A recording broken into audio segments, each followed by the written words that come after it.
La historia del descubrimiento de los grupos sanguíneos data de hace más de 100 años atrás.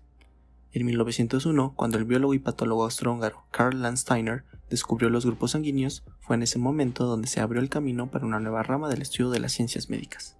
Mi nombre es Norberto Ibarra y junto a mi compañero Abel Acuña les hablaremos sobre el grupo de Lewis y cómo este se relaciona con enfermedades de origen bacteriano. Desde 1901 hasta la actualidad se han descrito un total de 30 grupos sanguíneos, o también llamados antígenos eritrocitarios. Para comenzar a hablar sobre los antígenos de Lewis, en este caso el antígeno de Lewis A y el antígeno de Lewis B, tenemos que entender que estos no son, por naturaleza, parte de la membrana de los glóbulos rojos. Estos antígenos son sintetizados por células epiteliales intestinales. Circulan normalmente en el plasma y se absorben pasivamente en los glóbulos rojos, y eventualmente terminan incorporándose a la membrana de estos. Es decir, aunque estos antígenos no forman parte de la membrana eritrocitaria desde el nacimiento del eritro, esos antígenos eventualmente pasan a formar parte de este. Este par de antígenos se sintetizan por etapas mediante dos fucosiltransferasas separadas, Lewis FUT3 y secretor FUT2, que agregan restos de fucosa de cadenas de glicoproteína tipo 1 para formar el antígeno Lewis A y el antígeno H de cadena tipo 1. El gen de Lewis también puede agregar una segunda fucosa al antígeno tipo 1H para formar el antígeno Lewis B. Las personas con el fenotipo Lewis AB negativo pueden producir anticuerpos contra los antígenos de Lewis. Los anticuerpos contra los antígenos de Lewis son principalmente inmunoglobulinas M. Pueden ocurrir de forma natural y por lo general no son clínicamente significativos, aunque sí se han informado casos raros de destrucción inmune de los glóbulos rojos transfundidos derivado de anticuerpos de Lewis y se ven más comúnmente anticuerpos contra los antígenos de Lewis A. También sabemos que estos anticuerpos de Lewis no causan enfermedad hemolítica del feto y del recién nacido, porque los antígenos de Lewis no están presentes en los glóbulos rojos fetales y la mayoría de los anticuerpos contra los antígenos de Lewis son inmunoglobulinas M y no pueden atravesar la placenta. Los recién nacidos tienen el fenotipo de Lewis AB negativo porque se producen niveles bajos de fucosiltransferasa en los primeros 2 meses de vida de este. Estos anticuerpos rara vez causan problemas clínicos, pero se encuentran comúnmente en mujeres embarazadas.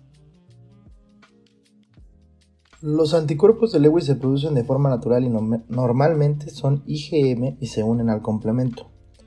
In vitro, su reactividad aumenta con el uso de glóbulos rojos tratados con enzimas cuando puede ocurrir lisis. Sin embargo, solo los raros ejemplos de anti-LE que son estrictamente reactivos a 37 grados centígrados han dado lugar a reacciones transfuncionales hemolíticas y no hay una buena evidencia de que los anti-LEB han causado alguna vez un episodio hemolítico.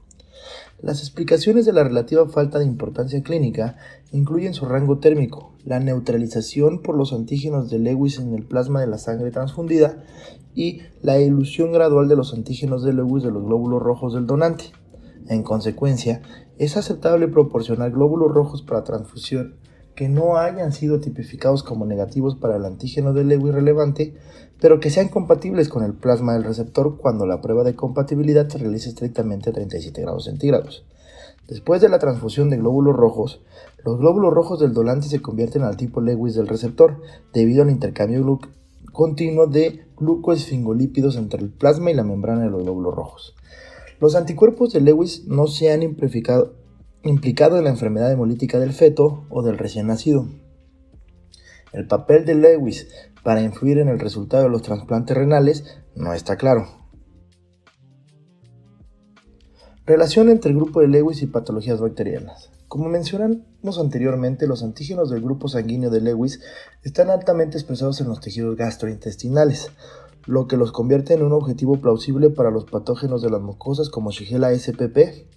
Pero también hay otra posible situación de importación, la expresión de antígenos de Lewis en el LEPS de Helicobacter pylori, ya que esto tiene implicaciones como el mimetismo molecular, es decir, que la bacteria se camufla y facilita la colonización inicial. Si un individuo es FUT3 negativo, Lewis negativo, no producirá los glucanos Lewis A ni Lewis B, y el estado Lewis negativo se ha asociado con una mayor susceptibilidad a la sigelosis en bebés de su primer año de vida. Además de las interacciones entre bacterias y células epiteliales durante la infección, los antígenos de Lewis afectan la unión de neutrófilos y la migración transepitelial. La entrada de neutrófilos es un sello distintivo de sigelosis y los neutrófilos son críticos para el control de patógenos. Posible que a los antígenos del grupo sanguíneo de Lewis alteren adicionalmente la susceptibilidad a S. flexneri a través de su capacidad para facilitar el reclutamiento de leucocitos en vivo.